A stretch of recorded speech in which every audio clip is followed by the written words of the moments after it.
Le bus ralentit en plein milieu de la rue. Il s'arrête sans cesser de brombir et de vibrer. 7 énormes cochons bloquent le chemin. Ils ont placé un petit paysan au centre du groupe, de sorte que le passant qui les croise sur le chemin de l'abattoir puisse se demander s'il s'agit d'une haie d'honneur ou d'un malfrat amené au poste de police. « Mais c'est qui ce type ?»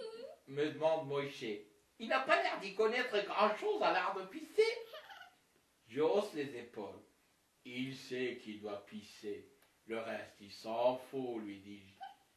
Je les ai déjà vus à l'œuvre, ces types-là. Ils ont la hantise de passer pour des cons. Là, par exemple, il est en train de pisser sur ses pompes. Il n'entend pas le vent qui souffle sous les pattes des bêtes. Il n'a pas l'habitude de tout ce bruit. Mais si tu veux lui dire qu'il est en train de se pisser dessus, il est capable de te buter. Rien que pour te montrer qu'il sait ce qu'il fait. Mais c'est pour ça que Dieu nous a donné une cervelle à toi et à moi. Pour pas qu'on aille dire au paysan qu'il est en train de se pisser dessus. Le paysan aux pompes tachées d'urine reste planté là, sa queue à la main, regarde le bus comme s'il n'en avait jamais vu de sa vie.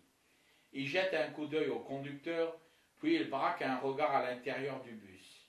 Il nous regarde un à un, le sourire aux lèvres, tout en secouant sa tige. Il n'y a que lui que ça fait rigoler. Il remet son engin à sa place, puis il dévisage à nouveau le conducteur, mais cette fois très attentivement.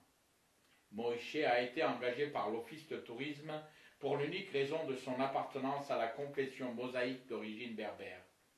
On lui a acheté une casquette et une paire de gants de cuir et on lui a appris le métier. Et aussi parce qu'il a les oreilles décollées et que lorsqu'on le regarde des sièges arrière, on croirait que son couvre-chef noir est rivé entre elles. Et le petit paysan trouve sûrement que les lunettes rondes ne s'accordaient pas au reste du visage du conducteur, comme s'il ne les avait mises que pour avoir l'air plus imposant. Le conducteur se penche hors du bus et allonge le bras pour faire bouger les animaux, puis fait un petit signe de la main en souriant. Le petit paysan lui répond par un doigt d'honneur. Les cochons ne se lèvent même pas la tête. Chacun d'eux a son béret de matelot posé en biais sur la tête. Puis, ils se mettent enfin en marche au rythme des ordres. Au droit, et tout droit, et robot, et présentez ja.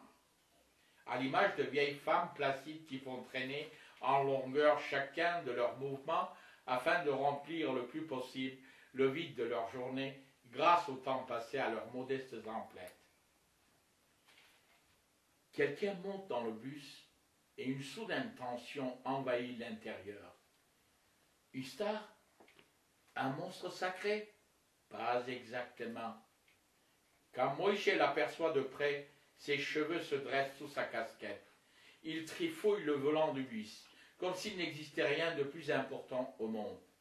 Hildy, la guide touristique, qui d'ordinaire dissipe les nuages de son joyeux babil, se laisse contaminer par la morosité ambiante et tripote sa trousse de maquillage avec une mine aussi figée que si, à son corps défendant, elle devait absorber une prescription médicale. Le fait que moi, Rumi, le journaliste qui couvre cet événement, ne dise pas un mot, ne lève pas les yeux de mon carnet de notes, n'impressionne personne. Tout le monde a l'habitude, car je suis, bien souvent, si absorbé dans mes pensées qu'il faut me poser 3 fois chaque question avant que je ne l'entende. Qui est la cause de ce malaise? Les veines du front de l'intrus sont gonflées et son visage est aussi rouge que celui d'un apoplectique. Le comte de Lusignan le regarde avec curiosité, aussi placide qu'un touriste contemplant un édifice local peu commun.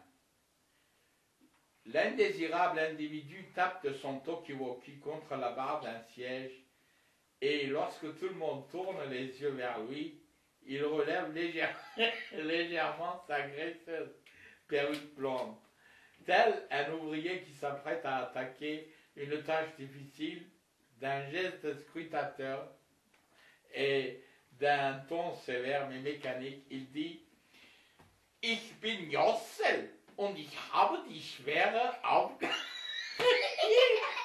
Sehr gut, ja, sehr gut.